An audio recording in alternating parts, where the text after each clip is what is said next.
And we are live with the great Steve White. Okay.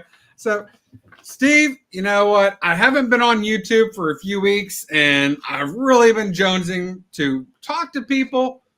But you know what? You are the voice. Okay. And Tina has it on her right here. Steve, the voice White. Okay. I might have to change my handle. Next time I come on your show, I'll remember I'll put Steve the Voice White in there. In the quotations too, yeah. Yeah. Hey, she's talking about your shirt, but you know what? We have Jackson Roykirk.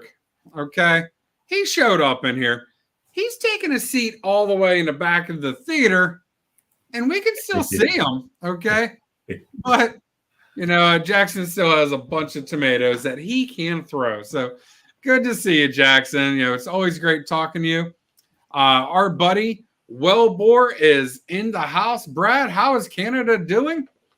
Our buddy Nigel, okay, Desired Comics, the ambassador of the comic book community. It's always great to see you, Nigel. And everyone's welcoming Nigel. But Steve, listen, you're from Canada, okay? On a different side of the country from Wellbore, but how's the weather up there? It's actually not bad. It's getting warmer. All my lilacs in the front bush, they're all blooming already. I got tulips up. The peonies are coming up. Everything's looking good. It is. That's the way I felt here at my house. I cut the grass, I think, for a third or fourth time this spring, but the leaves are starting to come out on the trees, and it's starting to truly feel like spring/summer. So it is great here. But Steve, we have a great conversation to have today. Mm-hmm. And it's something, I'll be honest, I don't know much about. I know the G.I. Joe cartoon. I used to watch it whenever it came out, I think 84, 83, somewhere in there. Yeah. And I used to watch it, but I don't know much about G.I. Joe and comic books, except one thing. I know that there was a lucky kid somewhere that his very first comic book that he ever got was a G.I. Joe. Steve, you want to tell us about this? And that's me. Yeah, it's part of my origin story, right? So the very first book that I ever bought with my own money, you know, I had the paper route like every other little boy running around the streets. They're getting the big $15 a month. And I saved up my pennies, and my parents would drag us all over the place camping everywhere. We're in this little town east of where I live now. It's Coburg. Okay. And we're in this little convenience store, and they had the spinner racks there.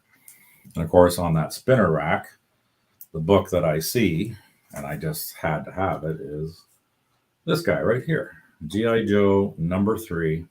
And what little 11-year-old kid would not want this? You got a giant robot blasting away, shooting laser beams, explosions. So this copy is the actual one that I bought back then on the newsstand, and this thing is beat to crap. How can you say, how beat up is this book? Oh, it's maybe a 0.5 or a 1.0. It looks great on the cover here, but man, it's got color breaking, and there's chocolate stains and all kinds of crap. I would be afraid to take that out of the bag and board. Yeah, it'll probably disintegrate if I do that. I mean, a press and a clean might help it, but yeah, it doesn't really matter because we're gonna get back to the chat right here, and Wellbore is saying it's too hot. Okay, that's in response to me asking what the weather was like. Yeah, because they're on fire in Alberta right now. That's why. And Big Lion Cat 646. Great to see you, big guy. What an awesome human being. And he's saying hi to Desired. Wellbore is out there. Everyone's saying hi to each other. Okay, we got Nigel in here. Big Cat.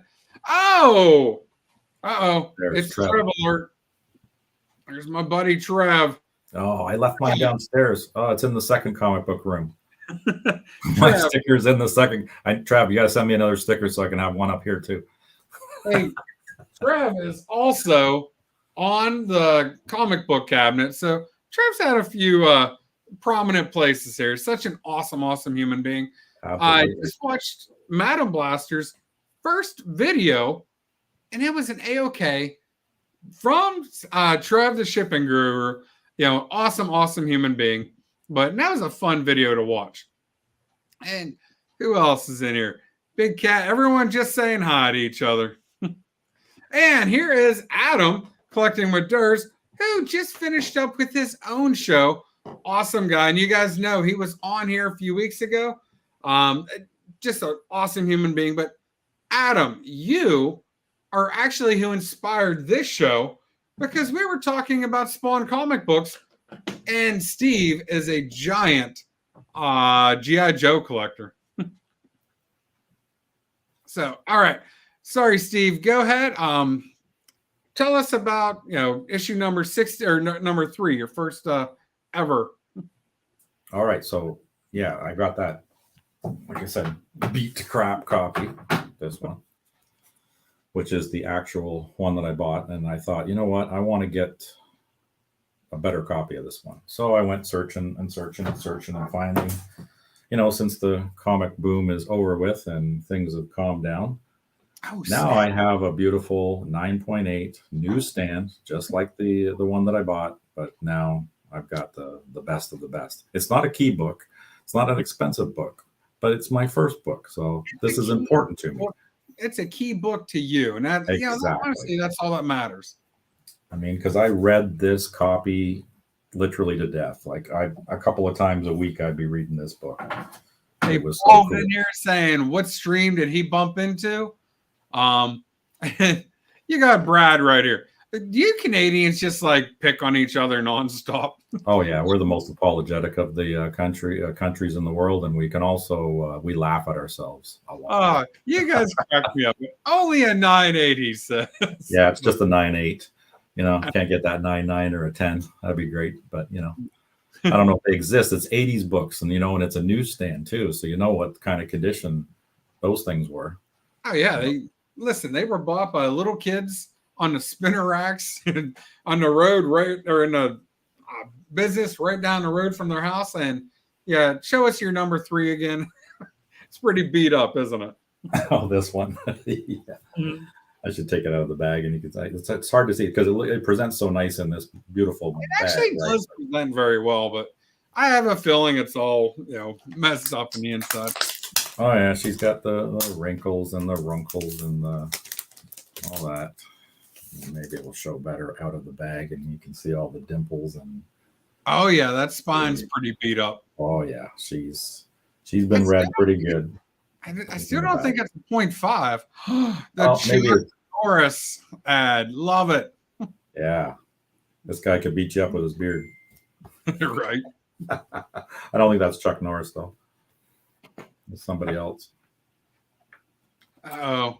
Yeah, but the British pages. Columbia's getting a little bit of shade right now. But yeah, that's the first one. So the first book that I want to talk about tonight actually is not going to be number 1. It's going to carry over from a theme from 3 weeks ago when you were on there with Comic with Dirts. And the creator that you guys were talking about that particular day when you guys were showing off your books is also the one who did the interior of this book. So if you guys know who we're talking about, put it down in the comments. Yeah, I want to see if anyone knows who did the interior inks. And guys, he really did give a hint whenever he said, Adam, collecting with Durs. We had a pretty big theme whenever we were talking. So you might have a feeling, you might have an idea who it is. He even did the pencils in this one as well. Didn't do the cover. The cover is by somebody else, but man, these guys really are throwing shade to British Columbia. I like British Columbia. I just want to let people know that. Yeah, BC's got so much fire going on. Even in Toronto, we started seeing the smoke from the fires. It was getting hazy in Toronto. Uh-oh, Paul, he had the first 20 issues of G.I. Joe. Paul, you got to find those, buddy. They're somewhere. Yeah, and the price is creeping up on them too, you know. Like they were all over the place. They were like low value for a long time, but now they're slowly creeping up. It could have something to do with IDW owning the books right now, and they've just released issue 300, so they hit a milestone. So that's a big deal right now. That is kind of a giant deal, but it is not Beatty. Nope. Oh, nobody's got it yet. Eh? Should we just tell them who it is, or you can tell them who it is? I will put a little hint down here in the chat, but definitely initials are TM. Todd McFarlane, you know, he's done a lot of art on a lot of books in the 80s. Yep. And we have another great guy right here, Dale from Dale Suspense. Okay. Great to see you here, Dale. Yo, Joe. Excellent. Yes. Yo, Joe. Gotta love it. Tina's got the big Todd there. Yeah. Yep. They figured it out. Todd McFarlane. So Todd McFarlane did these two books. He penciled the interiors of them. So that kind of carries over from the Marauder show from 3 weeks ago. Yes, that was a great show, actually. Yeah. So when you guys were dealing with those Spawn books, I thought, hey, I know a couple of G.I. Joe books that were done by Todd. And I had no clue. Did he do any others that you know of? I don't know what other books that he was into, but it's amazing that some of these artists, like the different books that these guys did over the years, it's crazy. They cross over. Like Larry Hama, he's the one who does the G.I. Joe books, and the amount of stuff that he's done over the years is incredible. Absolutely amazing. But Dale only needs 10 more to complete his G.I. Joe run. Ooh. You know, it's a fun run to collect. Yeah, it's also hard because the last 5 or 6 issues are the most scarce because they weren't printed as much. Yeah, so they're demanding huge, especially the last one, 155. That one goes for $180, $200 US raw.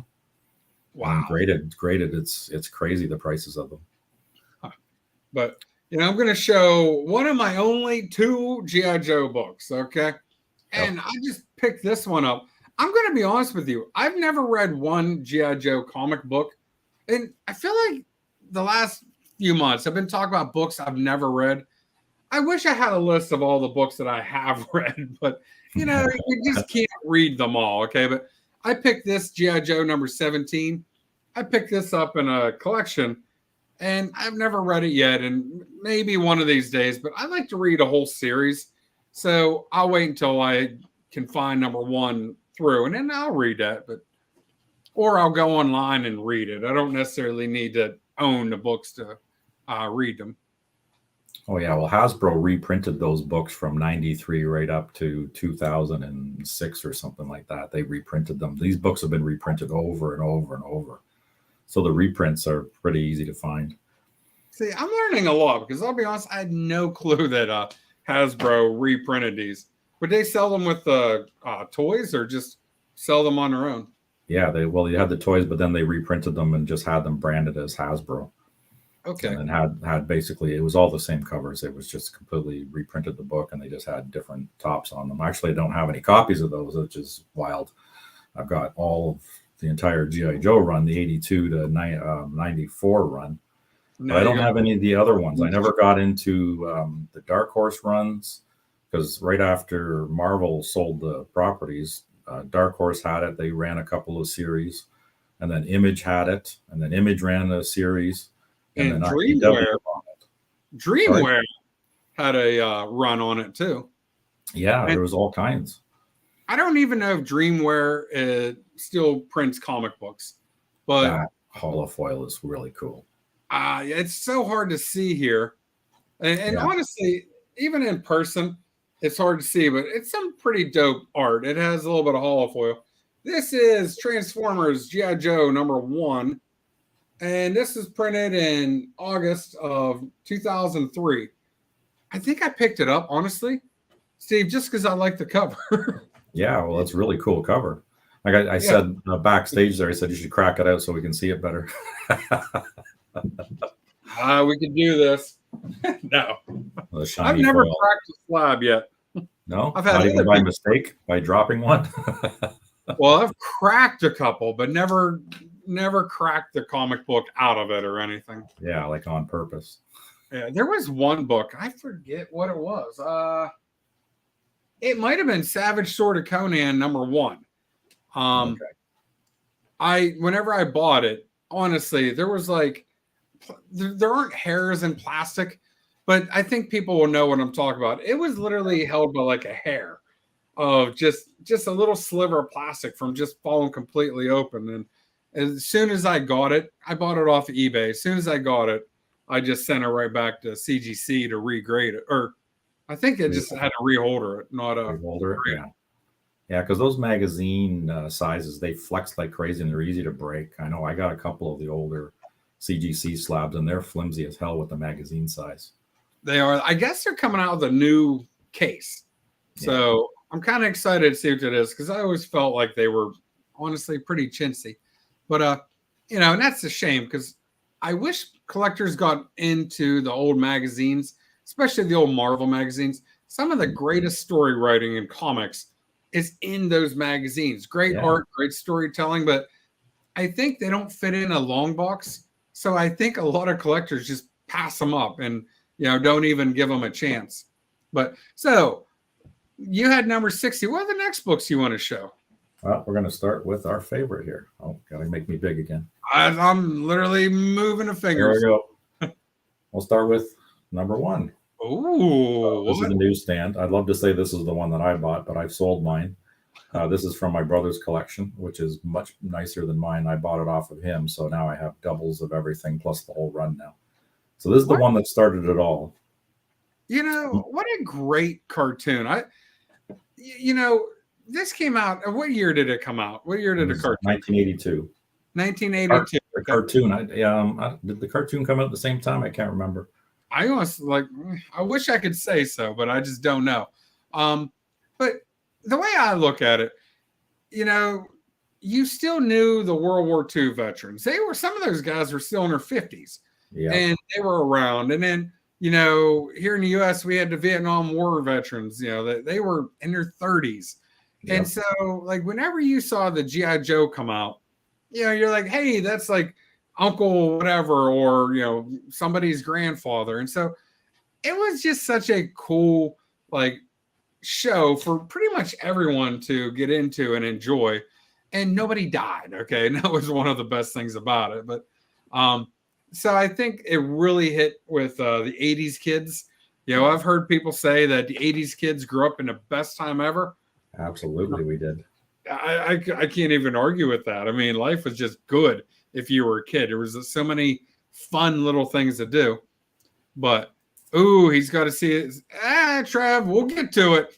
Yeah, I got it there. So Larry Hama is the writer of this book, and he's a Vietnam vet. And he he didn't want to do war books. They got him hooked into it. But Richard Veith, I am right here with you, buddy. I've never read one either, and I really enjoyed the cartoons. I remember getting home from school because I think they were on like 3:30, and I couldn't wait to, or 4 o'clock, whenever it was, but it was after school. I couldn't wait to see the G.I. Joe cartoons. That number 1. Oh, Tina says it started in 83, the cartoon. So the comic started before. Did the comic book start before the TV show? Yeah, it must have. Well, I know Hasbro had the toy line first, and then they approached Marvel to do a comic book, and Jim Shooter was running the place at the time, and nobody wanted to do it because as soon as you have a toy company that comes in, they know they're not going to get paid very well because the royalties for the toy company come right off the top. So that means the writer gets paid like diddly. So Jim Shooter had to go around to everybody to try and find out who would write the damn book, and nobody wanted to do it. He started going to the editors, and the very last office he hit was Larry Hammond's office, and Larry wanted to get into writing, and he asked him if he wanted to do it, and he said, "Yep, I'll do it." Nice. A little bit of comic interest. And he's still not getting paid any, because one of the things that I always feel bad about for comic book creators they get paid by the comic book company whenever the book gets sold originally. But then whenever it changes hands on eBay or Heritage, auctions or whatever, okay, my comics, my slabs, or my comic shop, they never get 1 cent for that. And some of these books go for a lot of money. Yeah. And you do kind of feel a little bit bad about that. Absolutely, you do. And they did reprints for almost all of these books, more than one printing, except for issue number 1 and issue number 4. Those are the two that. Sorry? Were those only ever one print? Yeah. There were only one prints, but they did, like I said, they did like homages. Like this one here is Tales of G.I. Joe. So it's the same cover, but it's changed the title. So it's kind of it's kind of a reprint, but it's not, I bet you people have bought that thinking they were getting the, original one, but Richard, I've been seeing this. By loved, he means he watched G.I. Joe just last night. Hey, Richard, it's a good show.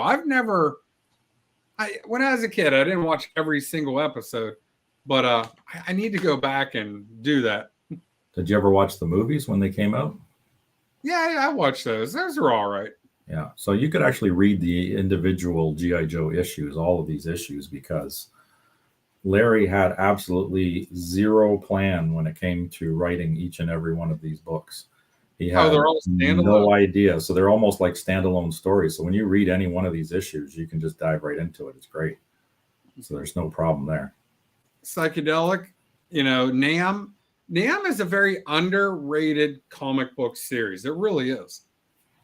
Yeah, it is. That one I haven't finished my full run of that. There was how many issues? There's 80 issues, 80 something. It was for the amount of days that they were in Vietnam, or months or something like that. There was a reason for the number of books they had. Yeah. It was a well done series. And it was. We were talking about World War II veterans and stuff like that. A lot of the books in the Silver Age and late Golden Age, they were war books. And, at first I'm like, they're going to be campy. You start reading those books and they were well done because, the guys writing them were actually there.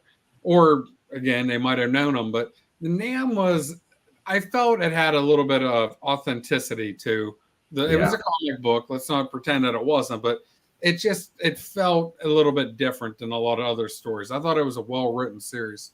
Yeah, it was very real. It's like really real. So what the story is. So, guys coming back that we're talking about. And they did a magazine version of it too. Like you were saying, the oversized one, they did one of Nam as well. So I had a few of those. And the Punisher, they did that with him too. There was a lot of comic books that they did those oversized magazine versions. Yes, they did. There was quite a bit. Vampirella, one of the most famous ones. But Richard Veith, Tubi TV, has the G.I. Joe books. There you go. The live action are a guilty pleasure. Yeah, they were pretty good. Yeah, I enjoy them for what they are. People can pick them apart, and they always do. Yeah. Hey, Kenneth Bird, how are you? Kenneth Bird is a all-pro of YouTube, comic book YouTube channel. So it's always great. You get to see Kevin on, honestly, so many streams all the time. So always good to see you, Kenneth. But now, one movie I did not care for, Steve, and I wanted to like it, but I just did not like G.I. Jane with Demi Moore. That was a failed attempt. Yeah, that was wild. Seeing her with her head shaved, all her hair shaved off. Well, I didn't have any problem with that. I don't know. I didn't think the storyline was very good. Yeah, kind of a brutal movie too, eh? Yeah, and that added to too. Like, I know G.I. Joe to be a fun, adventure. Yeah, that G.I. Jane, it just went too dark. What you said. And the name was wrong because she was training to be a Navy SEAL. So why would she be a G.I. Jane if she's a Navy SEAL? That's something different, is it not? The G.I. Joe was supposed to be an elite fighting force. I guess it's kind of like the Navy SEAls, but G.I. Joe was supposed to be beyond. Yes. They're the best of the best, the best, the best. But yeah. So no, I just wasn't a big fan of that one. But so what next book are you going to show us in G.I. Joe run? Well, I was started with we did number 1, so now we moved on to number 2. And these are all keys. Like the first issue is, of course, introducing every single character. And then when some of these other keys, like this one's a more of a minor key because it's just the first appearance of Quinn. But that first book shows like everybody, all the characters. You got all the G.I. Joes, all the Cobra. Yeah. And then they start adding more characters. So what Hasbro was doing was they were adding more and more toys. And then they would give basically a blank toy to Larry and said, okay, create a person for this, create a character. So Larry would create all of these dossiers, he called them, of all the characters. And he based them on people that he actually knows. Oh, really? So that he could keep it all straight, because all the other people at Marvel had very simple books like, Avengers and Moon Knight. They didn't have very many characters to have to deal with, but he's got freaking hundreds of these characters to try and sort out and remember how they look, how they dress, And I've heard people say that the thing that made Star Wars so popular was, the movies are popular, but it was the toys. And kids are buying these toys up. And same thing, G.I. Joe. I think Richard was saying that he had so many of the figures whenever he was a kid. I think a lot of kids had a lot of G.I. Joe toys. More so the vehicles and the weapons and the vehicles. Like, and remember when they came out with the flag, the ship, the aircraft carrier? Oh my, the thing was huge. It'd fit in your entire living room. My cousin had one of those, and it literally it took up his living room. It was massive. But what an awesome toy, though, that was. I mean, it was a legit aircraft carrier. Yeah. And it was I'm not saying size completely appropriate, but it was giant. You could get 100 figures, more than that, standing on the deck. Yeah, and there was an elevator to bring your vehicles up. You could store airplanes in the bottom of it. It was great. I didn't know any kid. None of the kids in my block had that thing. He's the only one I've ever seen have it. And I think I never knew anybody who had it. I don't know what the cost of it, but I'm sure it was ridiculous. Oh, here he is. This guy had it. Trev. Oh, man. Do you still got it, Trev? Probably not. That'd be a bitch to store that thing. Chewy might be manning the controls next show, okay? We might do it, Chewy. I do. Nice AOK from the great OG. A full-size Chewbacca cut out. I pull him out every now and then. Got to have your wingman. Oh, absolutely. Oh, Richard was talking about it too. He says he couldn't even fit the flag in his house. Nice. And Joe or Paul had the G.I. Joe dolls from the 60s. Yeah, those were the large ones, right? They were, I can't remember what size they were, like 10-inch or 14-inch or something. They were the tall ones. Yeah, they were a lot bigger than the ones from the 80s. The 80s were relatively tiny, actually. Oh, they were small, but they were trying to pinch pennies then and find the cheapest way to make the toys, just like with the Star Wars lines of toys, right? With Kenner. Yeah, they weren't big toys, that's whatsoever. Mm-hmm. Trev was spoiled. I think every 80s kid was, Trev. Well, if he's an only child, I had a buddy of mine who was an only child too, and same thing. He got spoiled like crazy. I only have one kid, and you go out of your way and you try to not spoil, but then you realize, you buy them a lot because you only have one. You're not trying to spread out, the toys. But so many times Yo Ring would break, then we would make Frankenstein Cobra figures. See, I had Castle Grayskull whenever I was a kid. There you go. That's a good one too. I had the very first one that came out. I didn't know that was a collectible until, I don't know, a few months ago. I was reading. I'm like, son of a gun, that's the one I had. But, I played with mine. I think I traded it for a Voltron. I know it's exactly what I did. I liked Voltron, and my buddy had a Voltron. Voltron was awesome. I had that character. I had them too. I had the Voltrons. Now, we didn't have a lot of money as a kid when I was a kid, and I have an older brother and a younger sister. So, and my dad worked for a place called Sears. You probably heard of that place. And back then it was Simpson Sears. Okay, I've heard of Sears. Yeah, Sears has been around everywhere. That's U.S. That's North American. Yeah. And we used to get some good toys from they used to do a Christmas party every year, and man, the toys were awesome. We got some good stuff. That is pretty awesome. But psychedelic, he's talking about the. Oh, gotta make you big, Stevie. Yep. Bam. I've got to go like that to try and show. A lot of these too, I've got a newsstand copy and then the direct edition. The newsstands came from me and my brother's collection. He liked the little Spider-Man in the corner, so he wanted the direct editions. Yeah. This is the only other issue that wasn't reprinted at all. So number 1 and number 4. So it's not a key book. It's just this one wasn't only a first print. That was it. Every other book from 1 to 62, there were second prints, and some of them were even 3 prints. Did they have different covers or? No, same cover, but okay. How you would tell a second print. So here's G.I. Joe number 2. This one here is the second print. You'll notice up in the corner up here. Okay. Up there. That's how you tell it's a second print, because it just has 75 cents and it's just blank underneath. Okay. What's the other one have? And then the regular edition has, and this one here is the that diamond thing. It's got the little diamond in it because it's a direct edition, so it wouldn't have the diamond, but it's got the Canadian price, the American price, and yeah, I think it's even got the UK on it. This one has the UK. I'm looking at this 17. It's different. It doesn't have the diamond. It has the M, but it has. Oh, okay. There we go. I don't know if I can show it. Okay. You got to unfocus yourself there. Yeah, I know. It's kind of showing up, but it has the US, it has the Canadian, and it has the UK price on there. Yeah. So the second prints didn't have any of that. They just had the American price on them, only like the 75 cents. So, yeah, that's number 17. Wait a second. Why was that one 75 cents? Yeah, that's the American, or this one's 60 cents. So some of them were Canadian price. Okay, that's what's going on. Because I'm like, 17 was 60 cents. Yours was the this one here, the direct edition, right? Yes. Yep. Yeah, same book. Yep. There you go. Direct edition, and then that's the newsstand version. So the newsstand version is slightly different. Just with all this stuff up here. Is there a price difference in the direct edition to newsstand?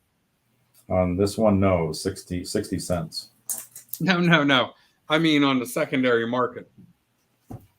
Oh, I don't know. Yeah, I don't know. But I don't, because these books came out whenever it wasn't rare to find a newsstand. But I'll still see people find like a 1979 book where I think I saw somewhere 94% of the books were newsstand, and they're still trying to sell the book like, oh, it's a newsstand, as if it's worth more. But but by the time you get to the early 90s, newsstand really truly were rare books, but not whenever they came out in 83. Yeah. Well, just because they got beat up like crazy. Plus, it was the ones that could be returned by the store to get their money back on them with the newsstands. So the direct editions, they were stuck with those books. They couldn't send them back. Okay. That's why there's more of them out there, right? And then there's less of the newsstands because we don't know how many got destroyed and how many got sent back and how many actually got sold. There's no real numbers for that. So the newsstands are typically less. And then, like you said, the line gets blurred when you get into the 90s. Oh, yeah, because there were very few newsstands. The Holy Grail of newsstands is that Ultimate Fallout 4. Yeah, because that book came out in 2011, and they're just, the amount of newsstands is almost not there. But so Trev says the newsstand G.I. Joe does go for more, and he parrots what you just said. They weren't treated well. If you ever watch them put them on those spinner racks, man, they just grabbed a handful of it and wrinkling the crap out and just jam them in there. They threw them in there. Yeah, because they're trying to make a buck, right? So maybe the ones in the middle of the pile were the ones that didn't get beat up, but the ones on the front and the back were just destroyed. Sometimes you'd pull them out of there and they'd be all folded and wrinkled and messed up before you even paid for it. My grandparents, they ran a bar for years, but then they sold the bar and they moved to a house that they used to live in before they owned a bar. Well, they weren't ready to retire yet. So what my grandfather did is he built a room onto the side of the house, and they had like a little mom and pop store You can go in there and buy meat and cheese and, soda and whatever else you want. Okay. But they had a news rack, and I remember they had the comic books there, and they had newspapers, and you were saying, they could get their money back. I remember cutting the tops off of comic books, books I never read, so that they had proof that they didn't sell the comic book. And then they mailed that off to their, whoever their paper guy was. Yep. That's what they would do. They'd send them off. Yep. As you're still talking there, I just figure I'll just start throwing up more books as we go. Ooh. The newsstand and the old Cobra Command right there in the cover. Yeah. So this was the October Guard, first time they showed up in a book. So that's a key. I got this one here is not a key, but the interesting about this one, not only did they do 2 prints of this book, first print and the second print, which I don't have the second print of. They also did a very rare one with a tattoo inside of it, kind of like with what's the Amazing Spider-Man, the one with Hobgoblin. Yeah, 238. It's got a tattoo in it, and it's considered not complete without the tattoo. There's a version of this with a tattoo in it. Oh, I don't have it. I've never seen it. It's one of those ghost books. It'd be cool to find one, but it's not a key book. It's not one of the keys, but of course I got 2 copies.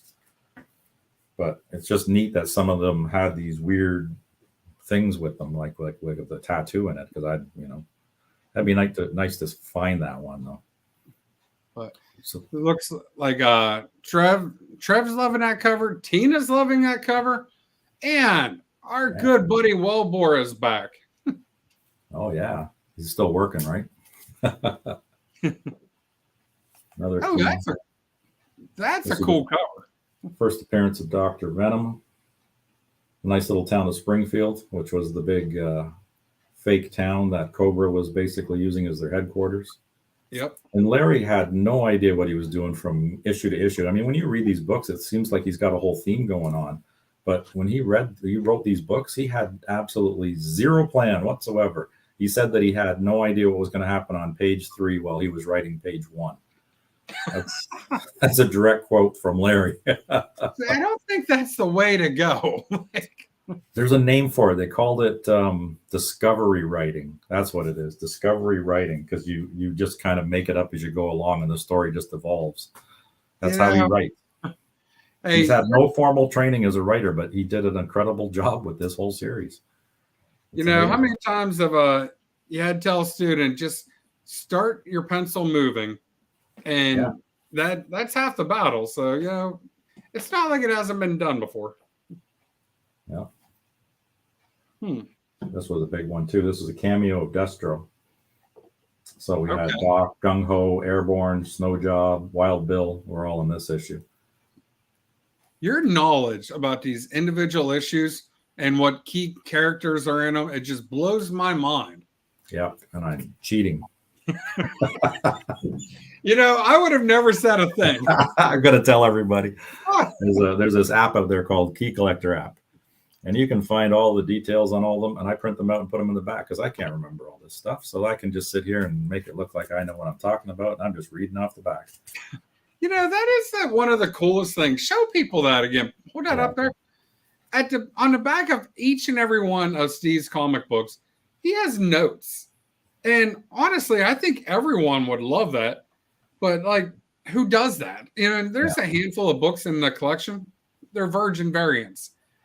I have no clue what the books are. Every time I have to go in there and look them up, I've started to write on an index card and put it on the back. But you have a much better idea than what I do. Yeah, so I just took a screenshot of the Key Collector app thing, and I put it in a Word document, and then I can write, who the writer was, which is Larry Hama for almost every issue, but also who did the artwork, right? Because some of them had some different covers. Like I said earlier, there was Adam Kubert did one of the covers later on if we get to it. But our buddy good Jackson Roy Kirk, he's like a peek behind the curtain. So here, Trev. Yes. Sticky notes. I use index cards and I actually slide them inside the bag behind the backing board. But Steve's idea to me is like the best idea out there. Well, I do that with the little Post-its too. I write the grade and then what's wrong with the book, and I put them in the corner. Oh, Done that too. hey, But Adam, you have a great night. Time for dinner. Go eat some food. Yummy, yummy. Yeah. It's a late dinner, buddy. Oh, those are both newsstands. Sometimes I have both newsstands. So what was this one? This one is the second cameo of Destro and first of Torpedo. Great covers. Then we had our Destro. Big chrome dome. That is a cool cover right there. Yeah. And also Ace. Ace is everybody's favorite. Although I like Snake Eyes. That was my favorite character. Yeah, it's funny. There was an interview with Larry Hama, and they were asking him, somebody asking him which character that he, is his favorite, one that appeals to him the most. There's most like his personality, and he said it was Snake Eyes and Storm Shadow, because they had, they were kind of like the yin and the yang, the black and the white. Yeah. So that was the most of his characters. 'Cause like I said, he based all of these characters on somebody he knows, so it could keep it easy, right? That's the way to go. But Trev's favorite is Storm Shadow, and Brad has a lot of these books. He keeps saying, I have that one and this one, and Yep. Hey, G.I. Joe is just a cool character. I mean, not character, but cool line. Oh yeah, and it's amazing how it took off. Like I said, it was a toy line first. It almost didn't become a comic book just because everybody refused it. Luckily, Larry was there and wanted to get into writing, so yeah. I mean, it worked out. So that's the first full appearance of Major Blood. What issue is that? Tripwire. Okay. This one also has I wrote on this one because I was trying to remember which one had an error. Inside of this book, there's a panel where Destro is talking with the Baroness, and they flipped the way they were talking. So it was actually, it seemed like it was Destro speaking, but it was actually the Baroness speaking, which was hilarious. There was an error in there. I wrote it on the back of this so I'd remember. Okay. But it wasn't noted anywhere. Nobody knows about it unless they've actually read the book and noticed that little error in there. So it was like a little thought bubble above Destro's head that he was talking about a love interest in some guy. And I'm like, what? That's supposed to be the Baroness saying this, not Destro. It just didn't seem to fit there. But yeah, it didn't fit.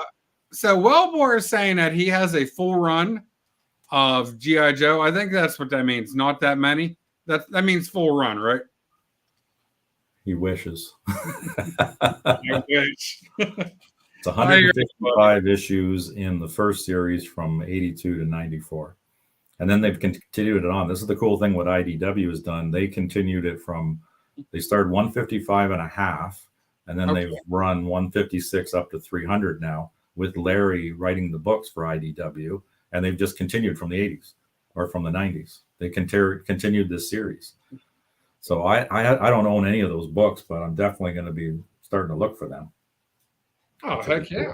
And of course, this is the one that you have with the first cover appearance of Major Blood. Nice. Yep. Newsstand and direct. We're just messing with you, Wellbore. What a good guy. We're almost at that silent issue. And there's a cool little factoid when we get to that one, too. Oh, I want to hear about that because there's so much story about that. Like, they didn't have enough time, to write out a script, to just do the art. Like, I want to hear that's all it was. Yeah, that's exactly what it was. I want to hear all the, the secrets about that book. This one here. This one is, John Byron was the cover artist on this one. Okay. So there we go. John Byron fans out there. They're starting to get some bigger names in the creator list there in these books. Yeah. And of course, 21. This is the one that everybody wants to see. The silent issue. And the reason why Larry did this one as a silent issue is because he didn't have enough time. They were on a short time frame. And he says it takes a very long time for the writer to do the script. It was more time than they actually had to put this issue out. Yeah. So they did it without any dialogue whatsoever, so they could do it fast. And then when he had the scene in there where Storm Shadow and Snake Eyes both had their bandage things on their arms rip open on their right arms. He wrote that in there, and then he stopped and thought about it and goes, well, what can I do with that? And then he decided to put the I Ching tattoo on both their arms. And at the time, he had no idea where he was going with it. Oh, really? Yeah. That's a pretty big storyline in comic books right there. He had no idea. So it's a pricey book. And it's got just a funny story. The only reason they did it was because they were in a rush. So it wasn't ever really planned that way. It was just kind of, okay, let's just do a silent issue so we can get it out quick. Tina, that's one of Tina's only issues that she has. Yeah, and it's a good one. It's a key. Yeah, that is a big one. I mean, I don't know. It's just cool comic book history there. Because this is the first appearance of Storm Shadow. It's a solo series with Snake Eyes and told without text. What else is in this one? Oh, yeah, and the Young Master. But this one has a first, second, and a third printing of this book. So it's not just a first printing of it. They printed the crap out of that one because it was so popular, right? Oh, yeah. I mean, everyone wanted to get that one. I knew of that. I knew of that silent issue before I was even a comic book collector. That's how much that book is talked about. Yeah, it was a fast read too. Literally, you could go through it in less than 2 minutes, right? Bang, done. Yeah, so this is the first appearance of Duke and the first appearance of Roadblock. Duke. He was everyone's favorite on the cartoon. Yeah.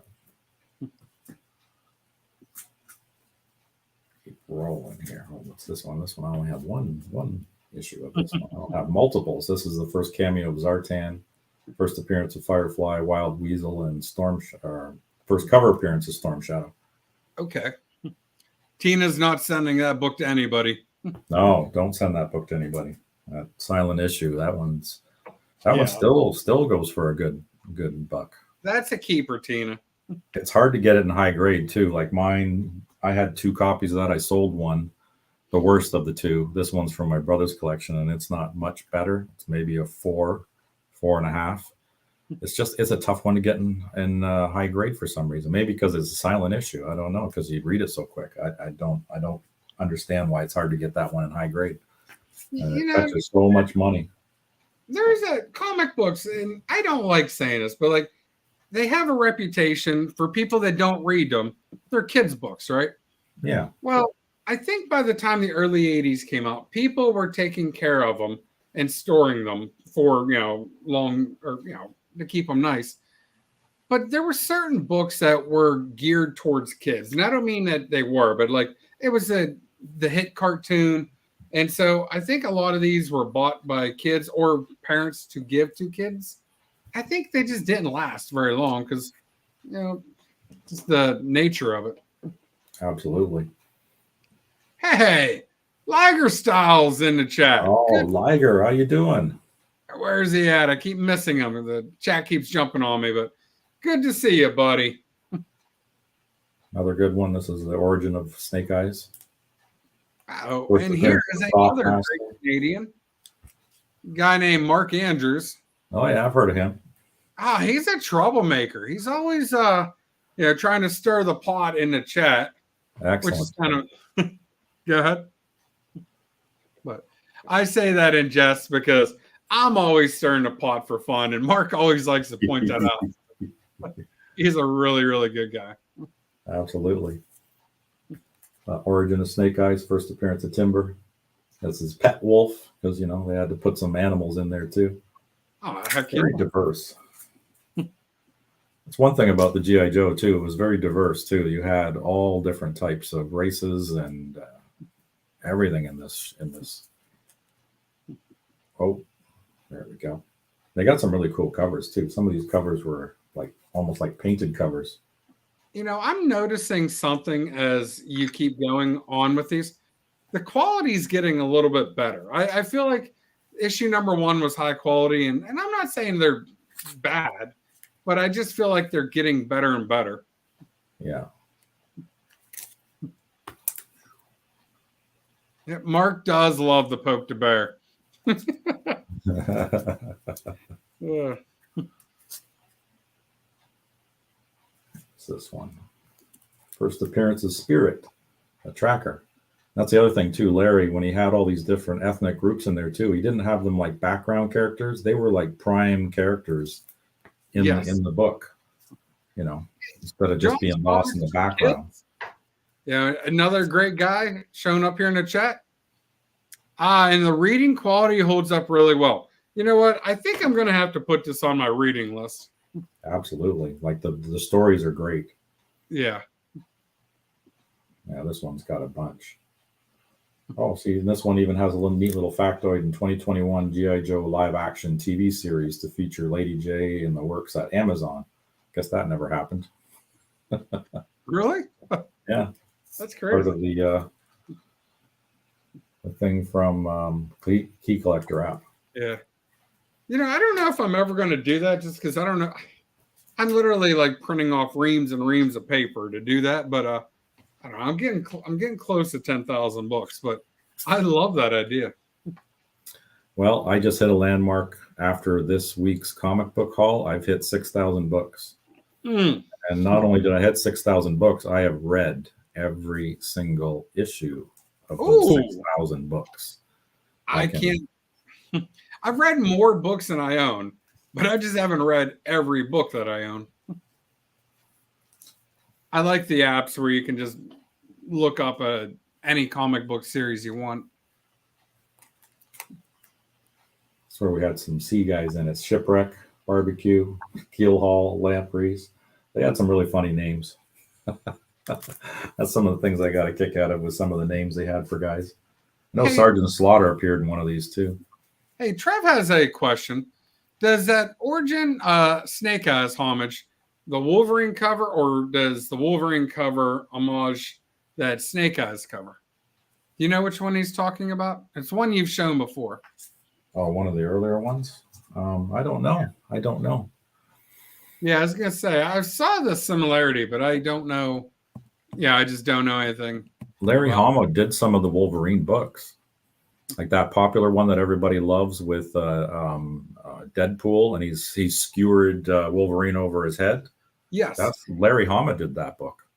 Okay, no, so that might be where Trev's seen that connection. But Spirit versus Storm Shadow was a cartoon feud. Storm Shadow versus Snake Eyes was a comic book feud. And that's right, because it was Storm Shadow versus Snake Eyes. Probably one of the coolest covers that I have from the run. I love this cover. That is a cool cover. Who doesn't love the Grim Reaper with an M60? Can't beat that. First two issues of that. I used to have to carry an M60 with me 24 hours a day. I hated that thing. That thing would be heavy as hell. And all that ammunition, the belts you got to carry with you. It was a royal pain. Yeah, great books. This one's the first appearance of Dr. Mindbender. They called him Brainwave at the time, Dr. Brainwave. And then Crankcase. Hey, Richard's telling you it's amazing to actually read that many. Oh, yeah, I'm a reader. First and foremost, I love reading. This is the one. Oh, Quick Kick, Alpine. Another great cover. Oh, that is a good cover. Sartan in the background there with his bow and arrow there. There's some grit to that face. The one up front. When you look at that guy's face, like, yeah. Yeah. The shadowing, like, that is a great cover. That's Mike Zeck. Mike Zeck did a lot of these covers. Hey, Shop for Comics is in the chat. Good to see you there, sir. You're up to 12 people now. Excellent. Holy smokes. Breaking records all over the place here. Hey, this is my first one in like a month or so from being sick. Yeah, we're all jonesing to look at some books. Right? Jonesing for the books. First appearance of Beachhead, Wetsuit, and the Eels. Oh, there's the one with Sergeant Slaughter. This is the one I was talking about. Okay. So this was another question that was asked by the people. Are like, okay, what happened? How did Larry feel about Hasbro throwing all these weird ass characters and stuff at him? At first, he was against it, but then he met Sergeant Slaughter in real life, and he said, "Ah, it's a cool dude." So he played him really good in this. So let's put him in a comic book. Yeah, And Sergeant Slaughter was one of everybody's favorite wrestlers back in the day, too. yeah. He said he met him, and he said, "Yeah, he's a really good dude." So he was okay with putting him in the book, but he hated stuff like with the Transformers. When they put the Transformers in there, he was really PO'd about that. And the funny thing is, if you read one of the issues in what was it? It was a branch off series, the Special Missions. Okay. Can't remember which issue. I think it was like 3 or 4, with the Sky Striker, and Ace was handing out a little Megatron toy to some guy to give to his kid, because that was Larry's way of kind of making fun of it and saying, the Transformers are just a toy. They weren't part of the G.I. Joe canon and the history. Yeah. Well, they are now, though. I just have the Marvel ones, Mark, because that's the ones that I started with as a kid, and this is what really began it all for me, was the G.I. Joe series, because this is the first books that I bought with my own money. You missed the beginning. You missed the origin story. Yeah, we were You'll have talking to about rewind back to the beginning. There's a lot of publishers that put out G.I. Joe books. It's not just IDW anymore. Or Dark Horse. There's multiple publishers that do that. Yeah, I don't know why. Hasbro was using it, and they were making their own reprints. So yeah, I've got the whole history right here. Yep. Two comic book room Steve. Okay. Now you have 2 nicknames. Okay. Steve, 2 comic books White, or 2 comic book rooms, and then Steve the Voice. The Voice. But hey, Steve, we're going to start wrapping up here. Yeah. But are there any books you want to get out there before we end up yeah, that's why I'm just trying to get down to the last ones here. We'll get to 50, which is the halfway point. So, well, not really the halfway point, but as far as keys. So that was a big issue, but I think I'll just end it off with the very last one, because that's the one everybody likes to see, is one of the hardest ones to get your hands on. Oh. And then to get it in incredibly high grade, this one's a 10. That one looks immaculate. Oh my God, my brother! I don't even know if he read these. He just threw them right into a plastic bag and just threw them in his long box. Because when I pulled these ones out, they were just absolutely crisp. They're all direct editions, but okay. I mean, it's crisp. So this was the final one that he did before he now IDW and carried on. But yeah, it's those last 4 or 5 issues that are really tough to get. I mean, honestly, your collection is so cool. There's so many, you're very complete. Okay. Like you and your Mad magazines, you have the full run of Mad magazine. Who does that? But Steve, you do that. And same thing with the G.I. Joe. You're very loyal to certain comic book series and characters. Yeah, it's the ones I'm invested in because I enjoy them, right? Because I love the storyline. Like the Transformers, it's the same thing. I love that series too. But unfortunately, I haven't completed it. I still need a bunch more. I stopped at the Jim Lee covers. I think it was 55, 56. Okay. And then I need the rest. See, now you just answered a question I was about to ask. I'm like, is there a reason that you're so loyal to certain runs? And well, you just answered it. It's what you like. Yeah, yep. Yeah. I love, read what you love.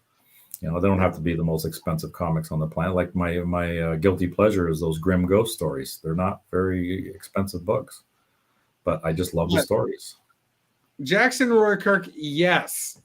Steve has a full run of Mad dating back into the 1950s. Okay. 1952 up in the corner there, number 1. What an amazing run. Signed by Harvey Kurtzman. I am going to hyperspace, okay? Can't tell that. I'm just messing with the settings here. Let's see. Virtual background. It's coming I can at make it look like a room. Although if I move my hands, you can see parts of the back room. It's like I'm in a portal. I don't know. It's the multiverse. What is that? That's the multiverse. Yes. Yeah, the multiverse. We'll just do none. But all right. But hey, Steve, where can people reach you on social media? Just IG and Facebook. Again, I'm not really into anything else other than those two. Just Steve And White. you're Steve Hooligan on IG, aren't you? Oh yeah, on the IG, you're right. I am. I picked that weird name because that's what the guys in my car club called me. Oh, you're Steve a hooligan. Hot Rod Hooligan, because I always get into trouble all the time. There you go. Yeah, I am going through portals or whatever, multiverse. And Spaceballs is more like it, okay? Thanks for having me on again, Matt. It was great to show off the G.I. Joe books. That's you know, cool. Steve, I always like having you on. You know, guys, this show, I enjoy the show, but I really enjoy talking to people in the community, whether it's in the chat, whether it is, you know, camera to camera, because I guess we're not really face to face, Steve, but you get my point. But it's actually like that is my favorite thing to do in this community is just talk to people. And so, Steve, you know, it's great hearing about your passion for G.I. Joe. Honestly, an awesome comic book, awesome TV show, great movies. And now they're incorporating it with Transformers. Well, they've been doing that for 20 years, but you get my point. But yeah, really, really cool series. But all right, guys. Hey, I want to thank everybody for watching tonight, and you guys have a good night.